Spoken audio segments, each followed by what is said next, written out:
Speech therapy की। ठीक है, जानते हैं आप सब क्या होती है? नहीं जानते। जैसे बच्चे यहाँ पर आते हैं और वो बोलते हैं गुड मॉर्निंग एवरीवन, बट हमें सुनाई क्या देता है? नहीं, good morning all of you, but हमें सुनाई देता है good morning I love you. ऐसा आता है ना साउंड? तो इसके पीछे कई चीजें होती हैं। वो ऐसा बोल नहीं रहे हैं पर साउंड आ रहा है, इसका मतलब उनकी स्पीच जो वो बोलते हैं उसमें कहीं कुछ प्रॉब्लम है।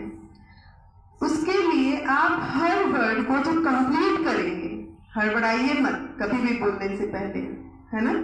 अपने थॉट्स को एकदम अलाइन रखिए, जो भी बोल रहे हैं जहां पर भी बोलना है, और कॉन्फिडेंस को होल्ड करके रखिए।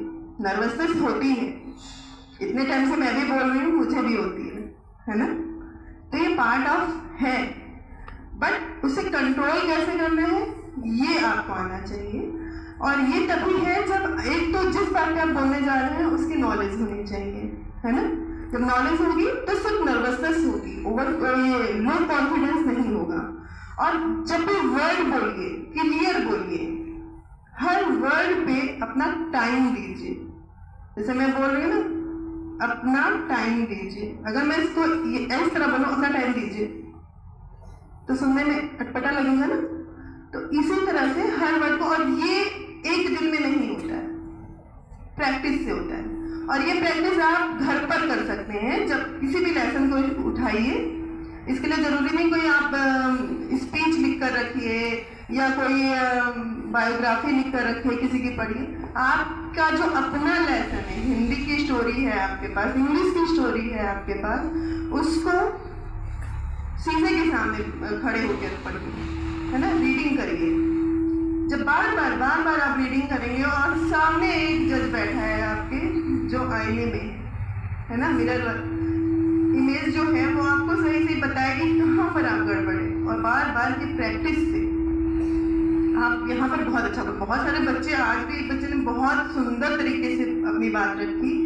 बहुत सारे बच्चे बहुत कॉन्फिडेंसली बोलते हैं, अपनी बात को बहुत अच्छे से करते हैं। एक बच्चे में तो मुझे एंकर की पूरी वो दिखती है कि वो आगे चलकर न्यूज़ एंकर बन सकता है, इतनी अच्छी तरह से वो अपनी बात को बोलता है।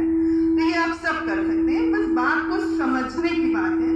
और ये बात कहीं पर भी बताई हर तरह से नहीं जाती है, लेकिन मैं बता रही हूँ कि अगर आप अपने पे इस तरह से काम करेंगे कि बोलना कैसे है, बोलना क्या है, ये तो सबको पता होता है।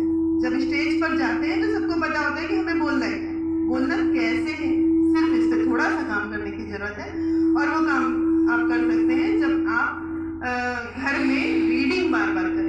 किसी भी टॉपिक, कुछ भी उठा लीजिए, रीडिंग करिए, बोल साउंड करके, मन में नहीं, साउंड करके करिए।